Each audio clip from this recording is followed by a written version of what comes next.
Olá, boa noite. Eu sou Rosiane Kennedy e você confere com a gente, a partir de agora, as notícias que circularam hoje nos corredores do poder. O governo Temer completa um ano. O presidente afirma ter a honra de liderar a travessia para um país eficiente. O ministro da Fazenda, Henrique Meirelles, disse que o Brasil avançou mais em um ano, está mudando mais em um ano que em décadas. Os detalhes a partir de agora você confere com a gente aqui diretamente de Brasília. Hoje, aqui do Palácio do Planalto, pela TV Brasil, pela Rádio Nacional e emissoras públicas de todo o país. A gente começa justamente falando sobre esta data, né? Nesta sexta-feira, completou um ano que o presidente Michel Temer assumiu o cargo. E ele convocou os ministros aqui no Palácio do Planalto, no período da manhã, para fazer um balanço de cada área do governo, apresentar dados. Michel Temer também fez um pronunciamento nesta reunião, destacou os pontos que ele considerou principais na sua gestão neste primeiro ano do governo dele. Carolina Pimentel, editora da Agência Brasil, e Daniele Popov, da TV Brasil, têm detalhes sobre o que disseram o presidente Temer e os ministros nesta reunião de hoje. Boa noite, Carolina Pimentel. Boa noite, Rosiane. Como você disse, ocorreu esse evento no Palácio do Planalto para marcar aí um ano que o presidente Michel Temer está na presidência. Bem, nesse evento o presidente disse que o diálogo com o Congresso Nacional foi o diferencial do seu governo e tem sido importante para a aprovação das reformas propostas pelo governo federal. Temer disse também que encontrou o país com um rombo milionário, com recessão econômica, altos índices de desemprego, inflação e juros altos. Segundo o presidente Michel Temer, foi um ano difícil, mas o país está no caminho do crescimento. Vamos conferir um trecho do discurso do presidente Michel Temer. Nós já temos resultados concretos, ótimos motivos para mantermos a confiança que nunca me faltou. E pode acreditar, o Brasil está retomando o caminho do crescimento. Agora é seguir em frente. A travessia continua e estou seguro de que, ao completar o nosso segundo ano de governo, teremos um país reestruturado e muito mais feliz. Nesse evento, o presidente Michel Temer voltou a defender a reforma trabalhista, que já foi aprovada pela Câmara dos Deputados e está em análise no Senado. Ele disse que a reforma não tira direitos do trabalhador e que é uma irresponsabilidade quem faz esse tipo de crítica. Temer citou também várias ações tomadas neste primeiro ano, como a aprovação da reforma do ensino médio, a renovação do programa Minha Casa Minha Vida e também o saque das contas inativas do FGTS, que, segundo o presidente Michel Temer, este dinheiro está dando um alívio, um fôlego para várias famílias. Ele, inclusive, visitou hoje uma agência da Caixa Econômica que iniciou a terceira rodada de saques para quem nasceu nos meses de junho, julho e agosto. Nesse balanço também, o ministro da Fazenda, Henrique Meirelles, ele detalhou as ações na área econômica neste último ano. Quem acompanhou o discurso e tem mais detalhes é Daniele Popov, que está aqui ao meu lado. Boa noite, Daniele. Oi, Carol. Boa noite. Boa noite, Rosiane. Boa noite a todos. Pois é, o ministro da Fazenda, Henrique Meirelles, afirmou que a recessão econômica já é coisa do passado e que o Brasil voltou a crescer. No discurso, durante o balanço de um ano do governo Temer, Meirelles citou as medidas adotadas pelo governo, tanto políticas quanto econômicas, que impulsionaram o aquecimento da economia, como o aumento do consumo, da produção e a aprovação da PEC do teto dos gastos públicos. Quanto aos índices de desemprego, o ministro da Fazenda disse que ainda estão elevados, pois leva mais tempo para o desemprego reagir à retomada da economia. Henrique Meirelles defendeu que o Brasil está mudando mais em um ano do que mudou em décadas. Vamos ouvir um trechinho do discurso dele. O Brasil está mudando mais em um ano do que mudou em décadas. E eu gostaria de deixar isso registrado. A economia, que vivia uma situação de descontrole em diversas áreas, também no campo inflacionário. Nós tínhamos uma situação no Brasil onde tínhamos um desemprego elevadíssimo, a economia caindo, a inflação alta taxa de juros elevada. Isso era um sinal de um desarranjo na economia. Isso está voltando ao normal. E os efeitos, Rosiane, segundo o ministro da Fazenda, são a elevação da confiança do Brasil no mercado externo e a queda da inflação, que está em 4,08%, abaixo, portanto, do centro da meta, que é de 4,5%. Eu volto com você. Obrigada, Daniele Popov. Olha, alguns desses pontos citados tanto pelo ministro da Fazenda como pelo presidente Michel Temer, a gente vai destacar agora, eu e Mariana, como itens do balanço da semana. O presidente falou, né, Mariana, justamente sobre as reformas. O ministro também, reforma da Previdência, reforma trabalhista, e foram assuntos que, inclusive, avançaram. A gente toda sexta-feira faz o balanço da semana para você. Foram assuntos que avançaram esta semana no Congresso. Começo lembrando que na Comissão Especial da Reforma da Previdência foi concluída ali a votação, o texto principal tinha sido votado, concluíram também a votação dos destaques ao longo da semana. Foram sessões longas ali, reuniões longas na comissão, mas foi concluída e agora conta prazo para ir para o plenário da Câmara dos Deputados, mas ainda não tem data para isso ocorrer. Reforma trabalhista também avançou, só que no Senado. É verdade, essa semana foram as duas primeiras audiências sobre reforma trabalhista e foram ouvidos principalmente especialistas da Justiça do Trabalho, né? O pessoal da Justiça do Trabalho. Então foi ouvido, Rosiane, o presidente do Tribunal Superior do Trabalho, o procurador-geral do Trabalho, juízes e também alguns especialistas, um professor da USP, especialista do DIEESE também. E o que se mostrou aí é que na Justiça do Trabalho, essa questão da reforma trabalhista provoca divergências, viu, Rosiane? Os que defendem, como o ministro Ives Gandra Martins, presidente do TST, acreditam que a reforma vai ajudar a gerar empregos e trazer segurança jurídica, diminuindo as demandas pela Justiça do Trabalho. Mas há os que se preocupam com ela porque acreditam que os sindicatos vão ficar enfraquecidos e aí, na hora das negociações dos trabalhadores com os patrões, isso pode se refletir em perdas de direitos depois. E esses debates continuam e a gente vai continuar trazendo para você. Eu vou continuar conversando com Mariana, porque você que nos acompanha aqui todo dia vai lembrar que ontem Mariana fez uma promessa para você que está aí nos acompanhando. Ela disse que ia trazer um balanço também, olha, o dia dos balanços, balanço da semana, balanço de um ano de governo, balanço do marco aí de 5 anos da Lei de Acesso à Informação.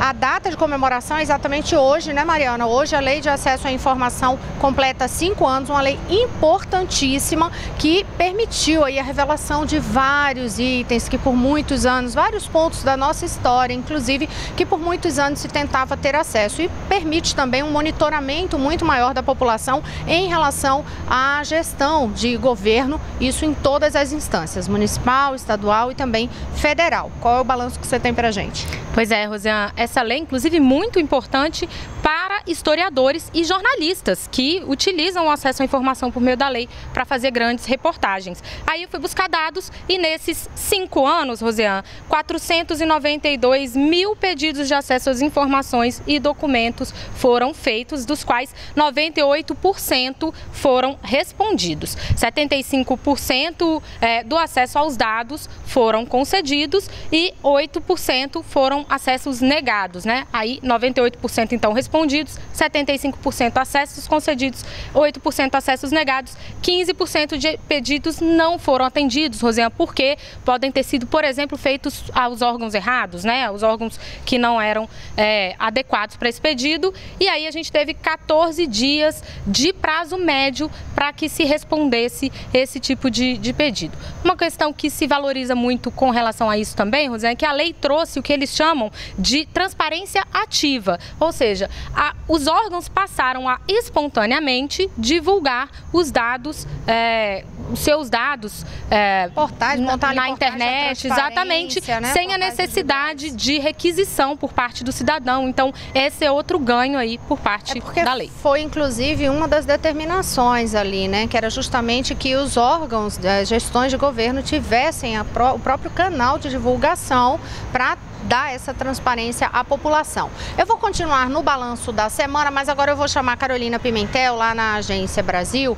para lembrar algum dos itens do que marcou esta semana, porque, Carol, um dos pontos principais foi, por exemplo, a abertura das inscrições para o Enem, né? Exame Nacional de Ensino Médio. É sempre aquele momento que os estudantes aí ficam ansiosos para que o período seja iniciado. Isso mesmo, Rosiane, os estudantes aguardando essa inscrição, né? A inscrição começou na segunda-feira pela internet, vai até o dia 19 de maio. Já foram registrados mais de 2 milhões de inscritos. A expectativa é chegar a 7 milhões. E durante toda esta semana, a nossa reportagem fez várias matérias que estão no nosso site sobre informações importantes aí para quem está interessado em se inscrever para o Enem. Tem matéria sobre um aplicativo em que você pode acompanhar o calendário do Enem e até dicas para criar uma senha segura para o Enem. Tudo isso no nosso site. Lembrando, as inscrições do Enem vão até o dia 19 de maio e as provas vão ser aplicadas nos dias 5 e 12 de novembro. Para encontrar todas essas informações, só acessar o nosso site, agenciabrasil.ebc.com.br. Rosiane. E a gente lembra que ao longo do ano, né, Carolina Pimentel, a Agência Brasil sempre faz vários especiais ali, publica, justamente para ajudar o aluno que vai fazer o Enem a ir se ambientando, tendo dicas para os estudos. Então, um dos itens principais do balanço desta semana. Mas é sexta-feira também, dia de conferir as fotos que marcaram esta semana. A narração é a locução aí do nosso produtor, Tiago Bittencourt. No Rio de Janeiro, artistas e funcionários do Teatro Municipal fazem concerto em protesto contra o atraso de salários. A foto é de Tomás Silva. Ainda no Rio de Janeiro, a esposa do ex-governador Sérgio Cabral, Adriana Anselmo, deixa a 7ª Vara Federal Criminal após depoimento à Justiça Federal. O registro é de Fernando Frazão. Agentes penitenciários protestam em volta do Congresso Nacional contra a reforma da Previdência Social. Registro de Marcelo Camargo. Olha, e esta semana, excepcionalmente, a Mariana Jungmann pediu também para fazer parte aí desse balanço de fotos da semana, preparou uma seleção de fotos que marcam esta semana. O que será que Mariana separou para a gente? Vamos ver, vamos acompanhar, porque ela já me adianta aqui. O que foi, Mariana Jungmann, que você separou? Fotos da nossa equipe com as suas mães para comemorar o Dia das Mães. Afinal, já é nesse domingo, né, gente? Então já começa aí a nossa homenagem às mães dessa super equipe nos corredores do poder. Logo de início, você confere aí o nosso diretor de imagens, Pedro Mafra, com a sua mãe, Mara. O operador de áudio, Gabriel Vasconcelos, com Vera. A apresentadora da Rádio Nacional, Jéssica Gonçalves, e sua mãe, Ildete. A gerente do Núcleo de Programas Especiais da TV Brasil, Cíntia Vargas, e a sua filha, Melina. O produtor, Tiago Bittencourt, com Tânia. A estagiária de edição, Heloísa, e a sua mãe, Maria Goretti. Agora, o editor de imagem, Richard, com Eliane. A operadora de VT, Laís, com Diva. Olha, daqui a pouquinho a gente traz então as fotos de outras mães e também de gente da nossa equipe, que é mamãe, então, com carinho aí do filho do lado. Daqui a pouquinho, eu volto já.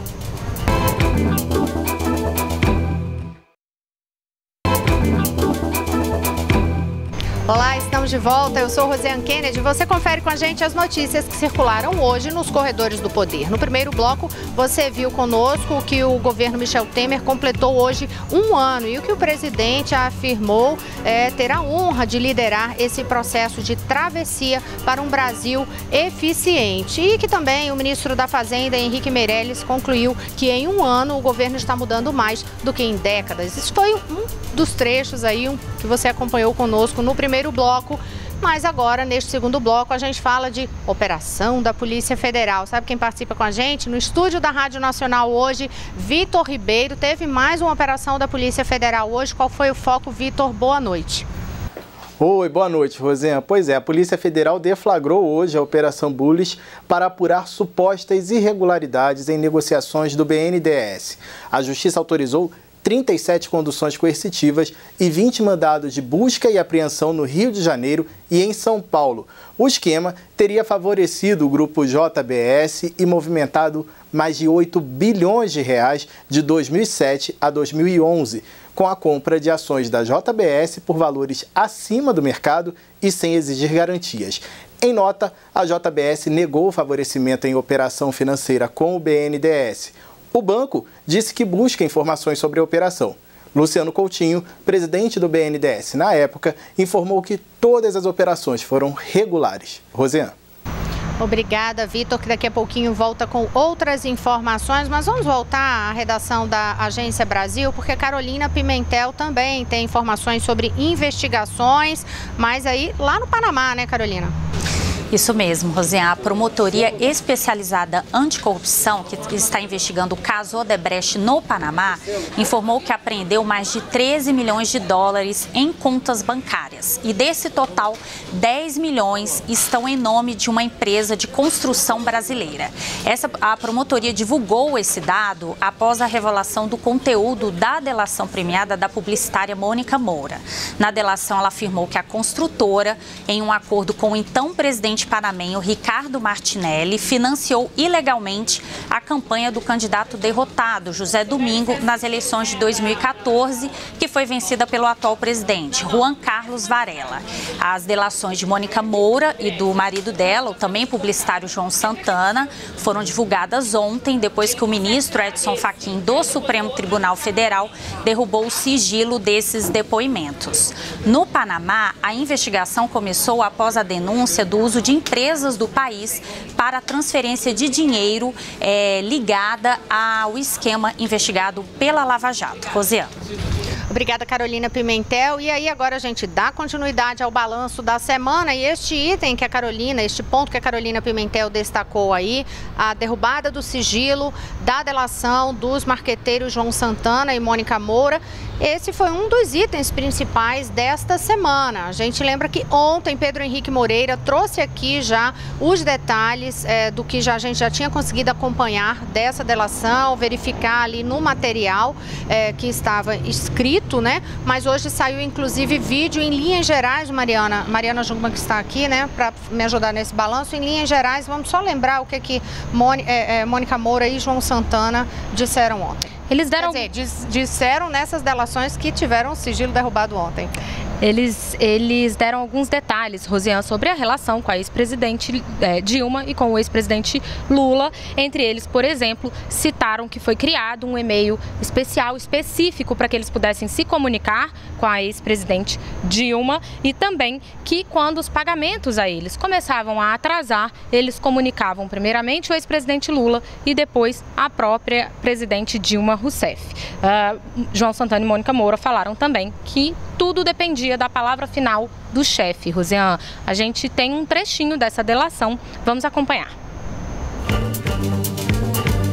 Toda vez nas negociações da campanha de reeleição de Lula e na primeira campanha de Dilma, que Palocci sentava com Mônica para negociar valores, ele nunca dava a palavra final na mesa, porque dizia, olha, eu preciso, a palavra final tem que ser do chefe.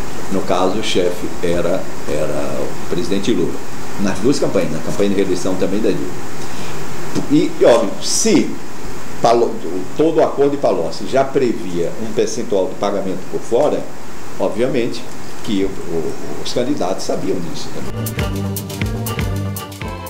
E por falar no ex-presidente Lula, outro fato que marcou esta semana em relação a essas investigações da Lava Jato foi o depoimento do ex-presidente em Curitiba ao juiz Sérgio Moro. A gente lembra que Lula é réu em 5 processos, 3 deles na Lava Jato. Foi justamente sobre a Lava Jato que Lula foi prestar depoimento esta semana. Ele negou todas as acusações contra ele. Este processo que ele foi depor é aquele que trata do triplex na beira-mar, no Guarujá, né, no litoral de São Paulo. Aí Lula é suspeito, ali, de acordo com a acusação dos delatores, de ter sido beneficiado pela OAS, recebendo 3 milhões e 700 mil reais por meio do triplex, aquisição, reforma, decoração desse triplex. Ele negou, voltou a negar ser dono desse triplex, ter adquirido esse imóvel. E o outro ponto deste processo também é aquele que trata do pagamento, outra parte do dinheiro da OAS teria sido repassada por meio do pagamento, do armazenamento de bens do presidente Lula, quer dizer, um material da época da presidência da República. O ex-presidente Lula sustentou que não teve nenhum envolvimento com a decisão sobre onde seriam armazenados esses itens, né, da época que ele tinha recebido, da época que estava na presidência da República, e a defesa de Lula sustenta que esse material, inclusive, não é nem pessoal, mas era do acervo da presidência da República. Acho que a produção está me chamando aqui, a gente tem informações com a Carolina Pimentel. Rosiane, o escritório do advogado José Roberto Batocchio divulgou há pouco uma nota informando que está deixando a defesa do ex-ministro Antônio Palocci nos processos contra ele dentro da Operação Lava Jato. O escritório diz que está deixando a defesa pelo fato do ex-ministro ter iniciado a negociação para firmar um acordo de delação premiada com os procuradores da Força-Tarefa da Lava Jato. Ainda segundo o escritório, ele está deixando a defesa do ex-ministro, pois não concorda com esse tipo de estratégia, com essas negociações para firmar um acordo de delação premiada. Foi essa informação que a gente recebeu há pouco, Rosiane.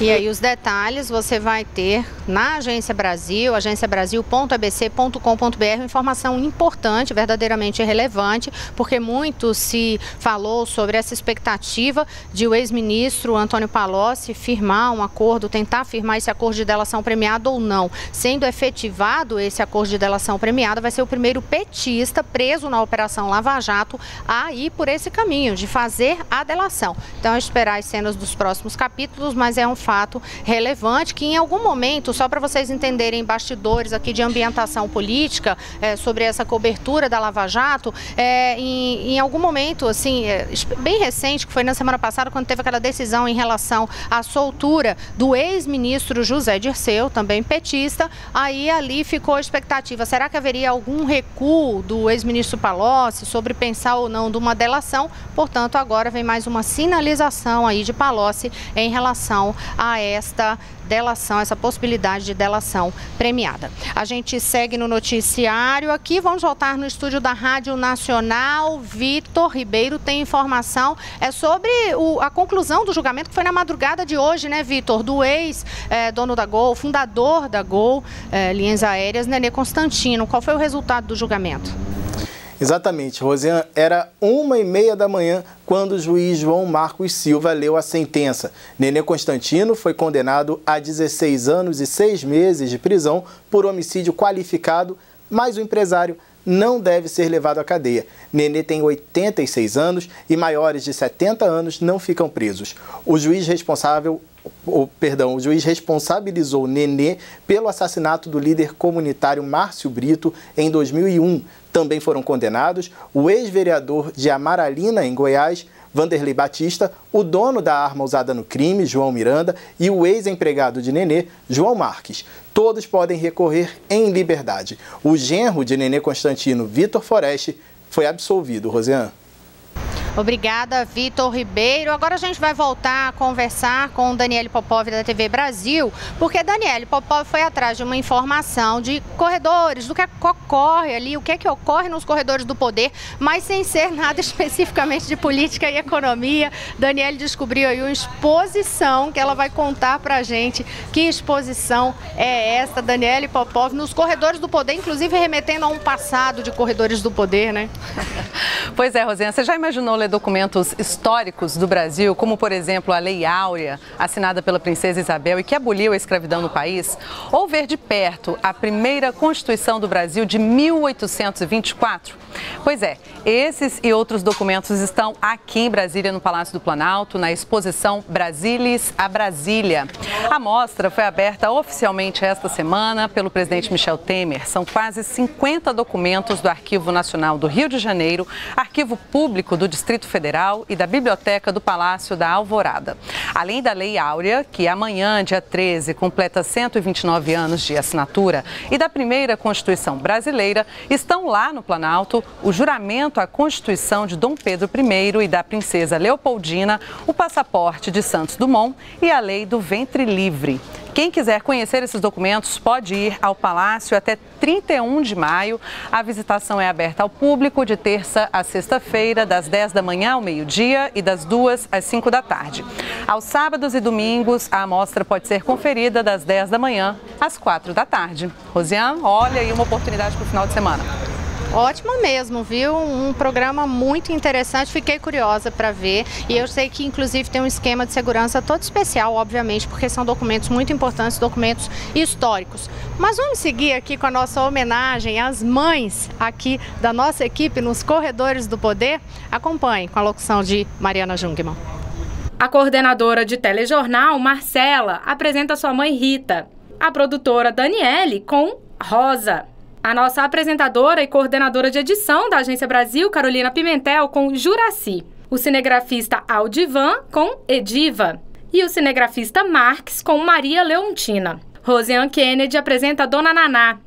E eu, Mariana Jungmann, a minha mãe, Lúcia. Olha só, portanto, toda a nossa equipe aqui e o nosso agradecimento, obviamente, às mães, o nosso parabéns, às que são mamães. A Carolina Pimentel estava ali também com a filhinha dela, do lado, a Marina, linda demais. E a gente já mostrou da Cíntia também, a filha da Cíntia, a Mel, muito fofa. Quero saber se ela sabe frevar com aquela sombrinha de frevo que ela estava na foto. Se não souber, eu, pernambucana, vou ajudar, tá? A Cíntia, que estiver me acompanhando aí no jornal. E olha só, a Mariana Jungmann, gente, ela não ela nunca engravidou não, mas tem enteados maravilhosos e a gente tem até uma surpresa para ela aqui, porque já me entregaram um presente para Mariana Jungmann, a primeira mãe aqui da equipe a receber o presente, foi o enteado dela que mandou, viu? Portanto, fiquei sem graça e emocionada. Emocionada, porque mãe é isso, né? Mãe é estar ali abraçando, mãe é criar, não precisa ter engravidado para ser mãe, né? Mariana sabe bem disso. Com certeza, com certeza vai ter absoluta. Que pôr esses óculos para eu ver se vão cair bem. Será que eu vou conseguir aqui? Eu acho que vai cair bem. É o Gu, né? Gustavo, não é isso? Gustavo e Júlia são os meus enteados. Gustavo e Júlia, os enteados da Mariana, que mandaram um presente. Gente, que bom gosto, hein? Olha, então, parabéns a todas as mães. Parabéns, Mariana. A gente volta na segunda-feira. Até lá. Boa noite, bom fim de semana. Boa noite, um feliz Dia das Mães para você também, Rosiane, que é mamãe.